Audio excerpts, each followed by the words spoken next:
답변해 주시고 이승구 교수님, 하재성 교수님, 장수영 교수님, 박재훈 교수님, 등단해 주시면 감사하고 조신학 및 교육윤리관으로 가르치고 있는 박재훈 교수라고 합니다. 저는 오늘 이상민 의원이 대표 발의한 평등에 관한 공유란에 대한 기독교 윤리학적 비평을 좀 해보려고 합니다. 신학을 연구하는 방식 중에 하나가 1차 자료를 충실히 읽고 객관적으로 그것을 비평하는 것인데요. 제가 이번에 하면서 제 1차 자료가 평등에 관한 공유란이었고 이것을 객관적으로 좀 10번 이상 읽어봤습니다. 읽어본 결과 문제가 있는 지점들이 분명히 발견되었기 때문에 제가 오늘 좀 발제를 하려고 합니다. 하지만 오해하지 말아야 될 것은 뭐냐면 유의문 29페이지에 보면 중간에 보면 제가 비판하지 않는 것, 즉 동의하는 것을 먼저 짚고 넘어가도록 하겠습니다. 저는 대한민국 헌법이 주장하고 있고 이 범죄란이 주장하고 있는 정치, 경제, 사회 모든 분야에서 기회를 균등해야 된다. 이 부분에 대해서는 저는 적극 동의합니다. 두 번째, 모든 국민은 인간으로서의 존엄과 가치를 지닌다는 인간성 존중에 대해서도 저는 적극 동의합니다. 즉 비판하지 않습니다. 그리고 대한민국 헌법 11조 1항에 말하고 있는 법 앞의 평등에 대해서도 저는 동의하며 비판하지 않습니다. 이것을 제가 비판한다고 시작하면 모든 논의가 무너지기 때문에 이 지점을 정확히 하고 시작했으면 좋겠습니다. 하지만 제가 비판하고 싶은 건 뭐냐면 2-1번에 보시면 기회 금등, 인간성 존중, 법 탈세의 평등 이 모든 것들이 지나치게 자의적으로 형성되어 있다라는 부분을 저는 비판하려고 하는 것입니다. 두 번째는 이러한 세 가지 가치관 가운데 있는 긍정적인 수사 뒤에 숨어있는 독소 조항, 악법적인 가치를 비판하려고 하는 것입니다. 세 번째로는 저는 그 윤리학을 가르치고 있기 때문에 이 앵글로 봤을 때 이것은 도저히 안 되겠다, 용인이 안 되겠다 싶은 성경적인 근거의 토대로 비판을 하려고 하는 것입니다.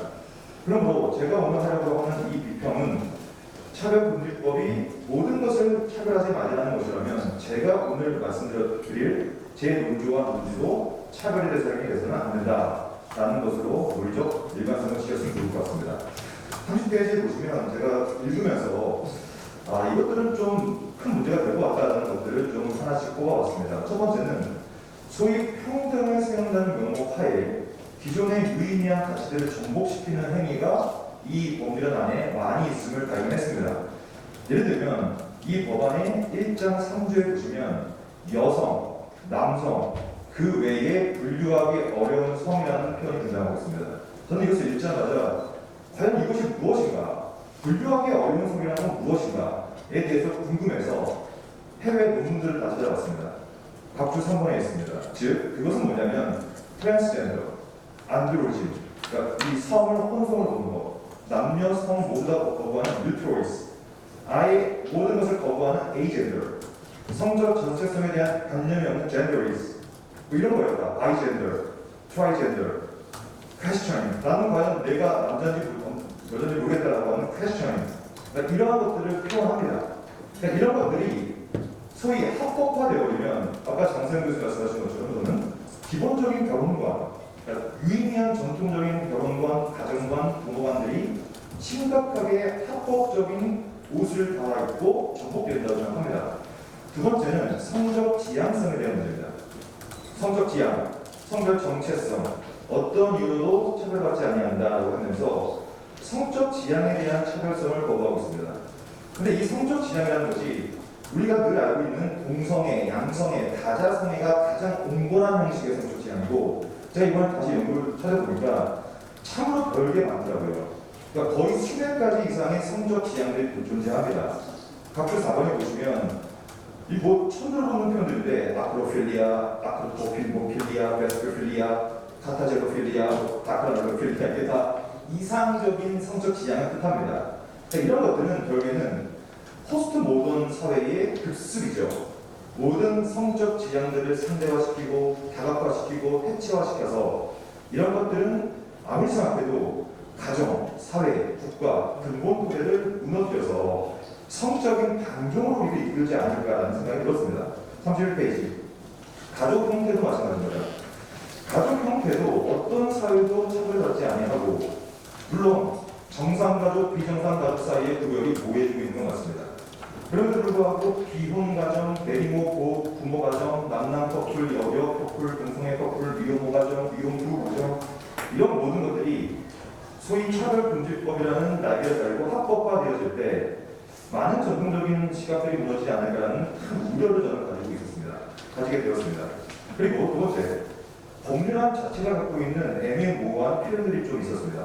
예를 들면 괴롭힘이라는 것, 즉 만약에 내가 괴롭힘을 당했다고 느끼면 이것은 차별금지의 법을 어긴 거기 때문에 좀 이따 볼 엄청난 배상을 물어야 됩니다. 징벌적 배상입니다. 이건 굉장히 자의적인 것이고 내가 느끼면 주관주의에 근거하여 온갖 종류의 소송 고발이 나오게 될 것이기 때문에 큰 문제라고 생각하고 저는 오히려 이 2번 고용 문제에 좀 집중할 거라고 합니다.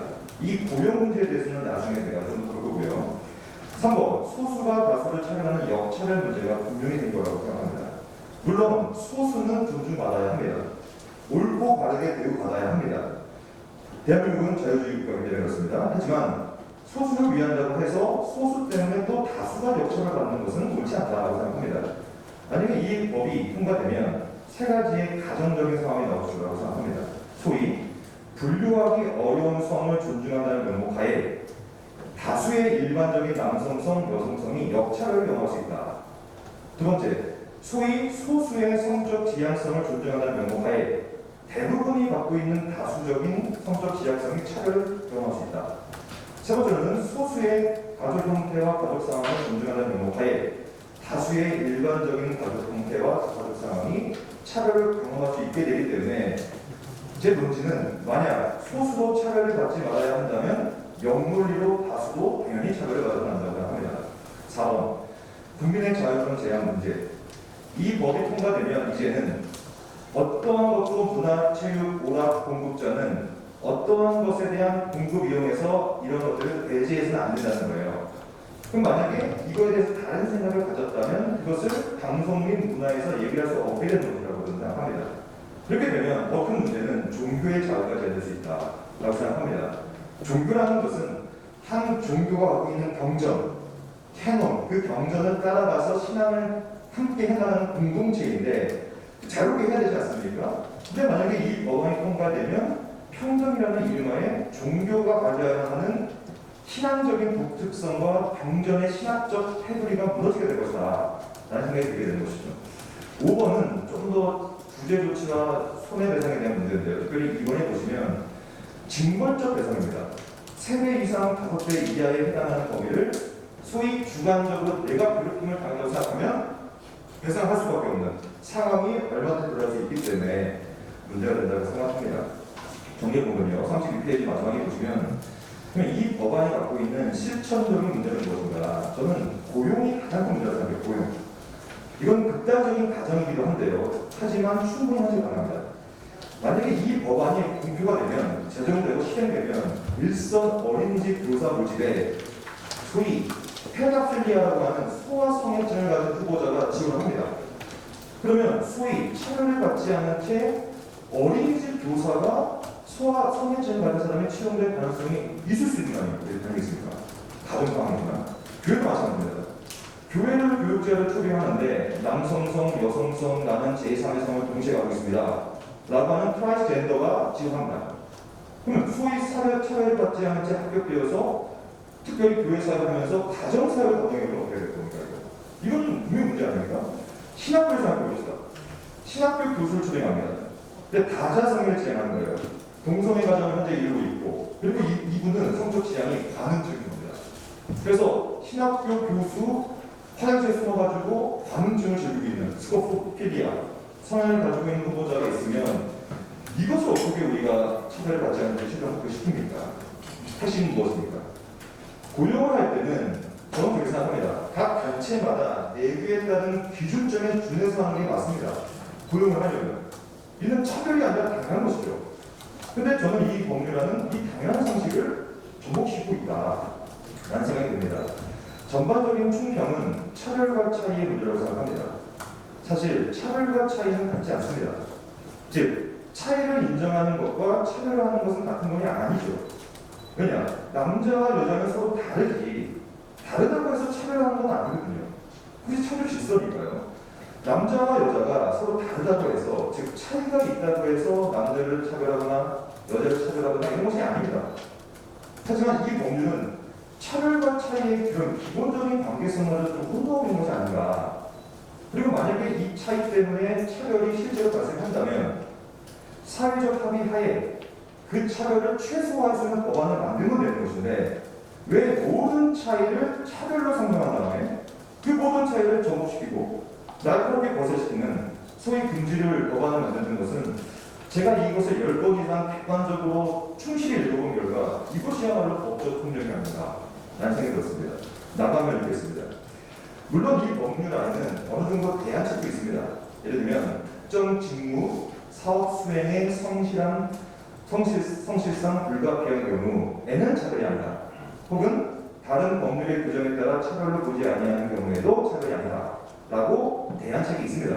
하지만 제가 볼 때 이 대안책은 너무 많은 비판을 받기 때문에 약간 칭소봉대의 느낌이 납니다. 미봉적인 느낌이 납니다. 왜냐하면 이 법안 전반에 걸쳐서 표현된 논조는 차별에 해당하지 않는 것에 집중하기보다는 오히려 차별에 해당하는 것에 또한 차별 규정에 처벌 규정에 훨씬 더 집중하고 있기 때문에 그렇습니다. 마지막으로 기독교 윤리학은 성경적인 가치관 위에서 삶의 방향성을 설정하는 책입니다. 남과 여라는 성 전체성의 창조 질서, 영리가 아닌 순리에 근거한 성적 지향, 부모와 자녀라는 가정 형태, 이러한 관점에서 봤을 때 평등에 관한 법률은 수용 가능한 범주 너머에 위치한 법률안이라고 저는 판단했습니다. 이 법률안은 그러므로 질서보다는 강정으로, 평등보다는 역차 원료, 자유보다는 다수를 억압하는 것으로 이끌 것 또한 자명하다고 생각합니다. 마치겠습니다.